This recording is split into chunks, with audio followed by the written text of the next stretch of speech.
बिस्मिल्लाहिर्रहमानिर्रहीम। अस्सलाम वालेकुम फ्रेंड्स, मैं हूं चौधरी मोहम्मद अकबर एडवोकेट। आज का हमारा जो टॉपिक है वो अलाटमेंट के हवाले से है कि ऐसे महाजरीन जो जम्मू व कश्मीर या फिर इंडिया से महाजिर होकर पाकिस्तान में आए थे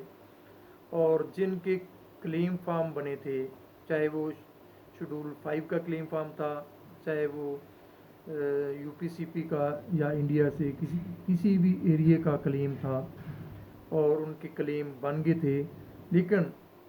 1975 यानी 1975 तक वो अलाट नहीं हो सके।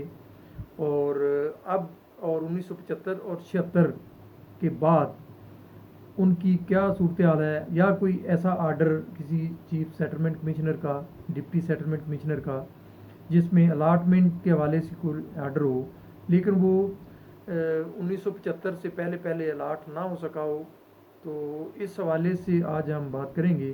कि उसका क्या स्टेटस होगा और क्या आज हम उसको अलाट करा सकते हैं या नहीं करा सकते। इस हवाले से जो है वो बात होगी।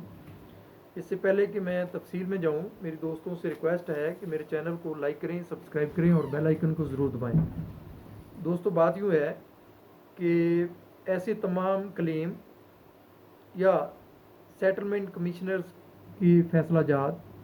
जो 1975 से पहले पहले अलाट नहीं हो सके, और फर्दर ये कि कई एक नोटिफिकेशन में और इसी तरह हाई कोर्ट के फैसला जात में आया है कि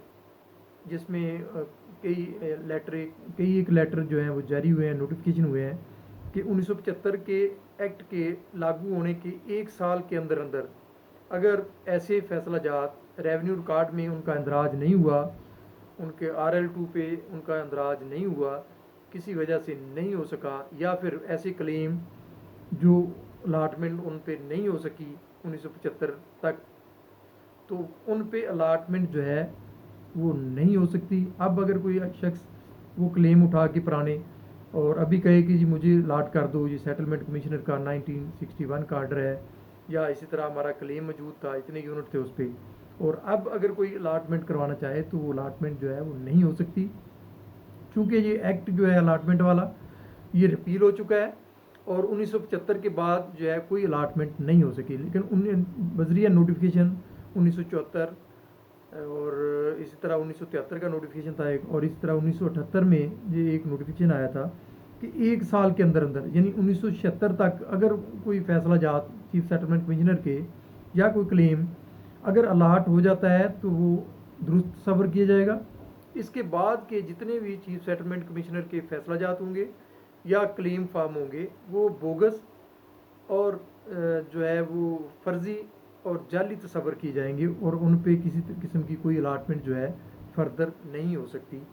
दोस्तों, ये हमारा आज का टॉपिक था इसी वाले से कि रिपील एक्ट 1975 के बाद जो सेटलमेंट कमिश्नर के फैसले हैं 1975 के पहले के, अगर उन पे अमल दरामद पहले नहीं हो सका किसी वजह से या उन पे अलाटमेंट नहीं हो सकी, तो आज 2021 में उस पे जो है उन कागजात पे या उन क्लेम पे अलाटमेंट नहीं हो सकती, क्योंकि एक्ट रिपील हो चुका है। और रिपील एक्ट 1975 के सेक्शन 2 सब सेक्शन 2 के तहत वही अपना सेटलमेंट अथॉरिटीज़ को ये हदायत की गई है कि जो केसेस हाई कोर्ट में या सुप्रीम कोर्ट में पेंडिंग है या फिर सेटलमेंट अथॉरिटी के रूबरू पेंडिंग है, उन केसेस का जो है अगर वो रिमांड होके आते हैं तो उन केसेस को chief settlement commissioner as a notified officer जितने भी होंगे वो जो है वो उन फैसला जात को देखेंगे, उन पर अमल करेंगे। इसके अलावा जो है कोई केस नया नहीं ले सकते। और इसी तरह से ये इस सेटलमेंट एक्ट के तहत, रिपील एक्ट के तहत, ना तो किसी केस का के खिलाफ रिव्यू फाइल हो सकता है, ना रिवीजन फाइल हो सकती है, और ना ही नोटिफाइड ऑफिसर के फैसले के खिलाफ जो है वो अपील वगैरह जो है वो फाइल की जा सकती है। ये रिपील एक्ट 1975 का सेक्शन 2 सब सेक्शन 2 कहता है कि इस तरह की कोई भी अगर इंक्वायरी की कोई एप्लीकेशन आती है अपना सेटलमेंट के हवाले से, क्लेम के हवाले से, तो उन एप्लीकेशंस को भी एपेक्स कोर्ट्स के कई एक फैसला जाते हैं कि उनको भी settlement commissioner as a notified officer जो है वो ट्रीट नहीं कर सकता और उन पे कार्रवाई जो है वो नहीं कर सकता। और इसी तरह से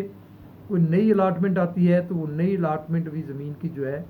सेटलमेंट एक्ट के तहत, क्लेम के तहत या फिर सेटलमेंट फैसले के तहत उस पर अमल दरामद अब नहीं हो सकता। हाँ, पहले अगर हो चुका है, RL2 पे अलाटमेंट हो गई है या किसी की अलाटमेंट हो गई है, वो उसको मिली नहीं है या उसको पता नहीं कहाँ हो गई है, वो एक अलग इशू है। लेकिन अगर कोई क्लेम रह गए हैं या कोई फैसला जात सेटलमेंट कमिश्नर्स वगैरह के रह गए हैं और उन लोगों को अलाटमेंट नहीं हुई है, उनका रेवेन्यू रिकॉर्ड कोई नहीं बना, तो ऐसे केसेस या ऐसे जो क्लेमेंट हैं वो अब जो है वो अब अलाटमेंट नहीं करा सकते, क्योंकि अलाटमेंट का चैप्टर जो है वो क्लोज़ हो चुका है। और इस तरह से रिपील एक्ट के बाद ज़मीन की अलाटमेंट जो है वो अलाटी या क्लेमेंट वगैरह को नहीं हो सकती। दोस्तों, आज का